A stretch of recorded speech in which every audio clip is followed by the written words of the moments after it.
C'est en 2019 que le Conseil départemental et la Chambre départementale d'agriculture de Meurthe-et-Moselle décident de créer en partenariat un réseau de 6 fermes ambassadrices de la biodiversité dans le département. Ces fermes sont des vitrines, des lieux de rencontre et d'échange entre agriculteurs, maraîchers, professionnels, l'objectif étant de partager les expériences en agroécologie et de mutualiser les retours positifs. Ces fermes pourront aussi s'ouvrir en parallèle au grand public. On est sur la commune de Villers-Saint-Étienne, dans le Toulois. Une exploitation d'environ 300 hectares en polyculture élevage avec 50 mères allaitantes et une rotation assez diversifiée. On cultive à la fois du blé, du colza, de l'orge, de printemps, d'hiver, et également du pois fourrager, et puis protéagineux, tournesol, et puis du soja. On fait le choix de l'agriculture de conservation. C'est donc les grands principes, c'est l'absence du travail du sol, également une diversité des rotations et surtout des couverts permanents. Si vous faites des beaux couverts, vous aurez une belle culture. L'objectif, c'est aussi d'améliorer la vie du sol avec les couverts, de ramener de la matière organique qui vont nourrir les vers de terre. Et l'objectif, c'est de remonter la matière organique des sols et de régénérer les sols. Au niveau de ces couverts, une partie de ces couverts sont restitués dans le sol et également ils sont une partie exportée pour nourrir une partie du troupeau.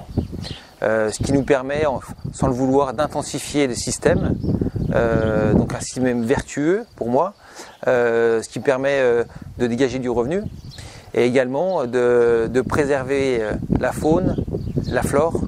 Parce que donc avec des couverts qui sont fleuris, du tournesol, la facélie, qui vont permettre aussi de nourrir les abeilles dans les périodes les plus critiques, quand il n'y a plus beaucoup de fleurs. En lien avec les fermes ambassadrices, l'exploitation d'Antoine Grosjean participe au projet Cultivons Mellifères mené par le comité agricole du pays de Toulois. Donc, ce projet Cultivons Mellifères permet de rassembler des agriculteurs et des apiculteurs. L'objectif principal, c'est de favoriser l'intérêt mellifère des cultures agricoles pour développer la production de miel. En plus de ces pratiques en agriculture de conservation, Antoine s'intéresse aux éléments paysagers pour favoriser les auxiliaires des cultures et renforcer les corridors écologiques.